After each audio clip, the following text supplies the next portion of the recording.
Creo que recuperando algunas de las ideas que han planteado mis compañeros, sintetizaría en tres las grandes aportaciones que me parece Andrés Manuel nos deja en su gobierno. Por supuesto, no son todas, pero la primera de ellas me parece que tiene que ver con las aportaciones a esta crítica de la primera llamada transición democrática, esa transición que inició en el 2000 con Fox y que terminó con el regreso del PRI previo a el triunfo de nuestro presidente, ¿no?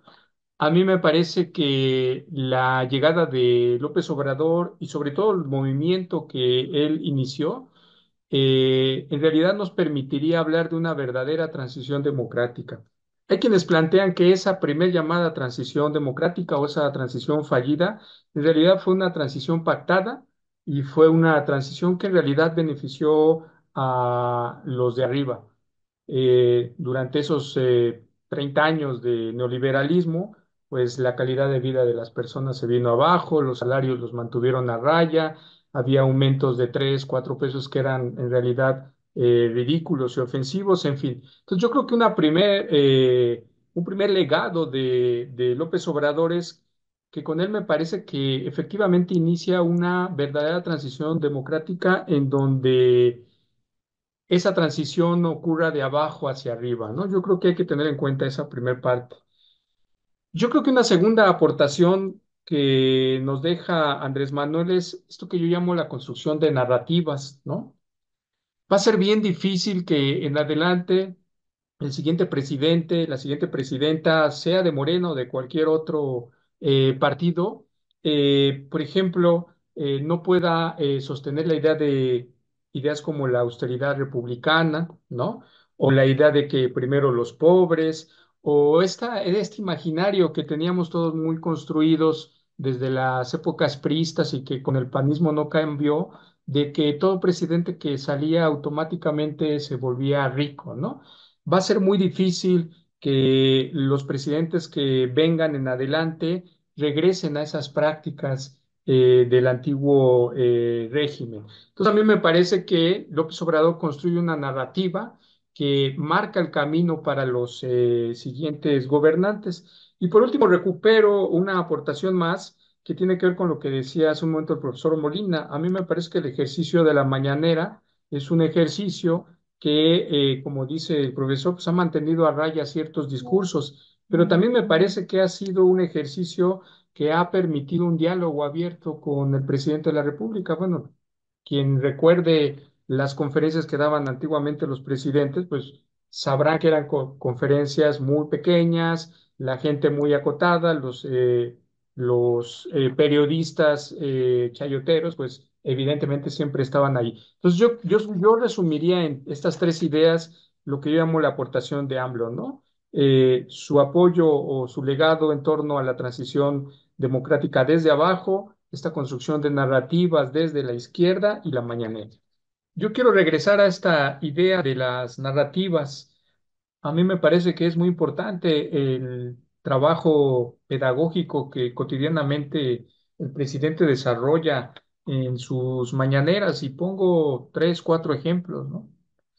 En la narrativa del neoliberalismo, eh, los empresarios que pagaban impuestos prácticamente se decían robados por el propio Estado, ¿no?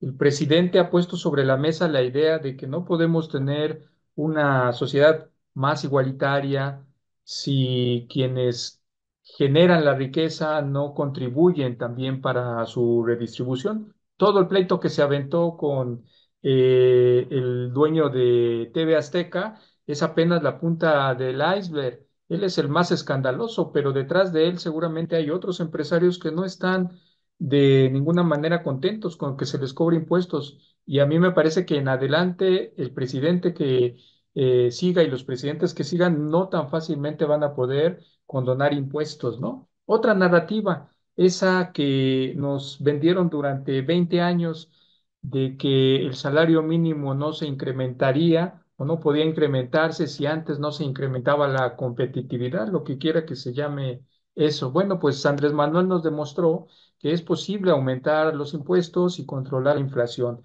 A mí me parece que es un mito que también ahí se ha derrumbado.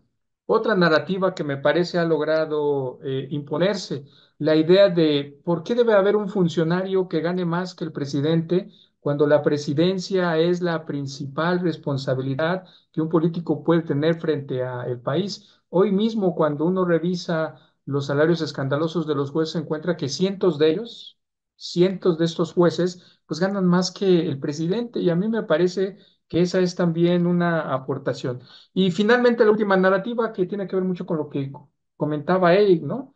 Esa narrativa neoliberal que asumía que todas las ganancias tendrían que hacerse colectivas, que todas, perdón, individuales y todas las pérdidas tendrían que hacerse colectivas. A mí me parece que el papel del Estado en la rectoría de muchos ámbitos de la sociedad también es una narrativa que ha vuelto a poner el presidente sobre la mesa. Finalmente, yo lo que diría también es una narrativa que ha recuperado y que el discurso neoliberal le restaba importancia es esta idea de la soberanía.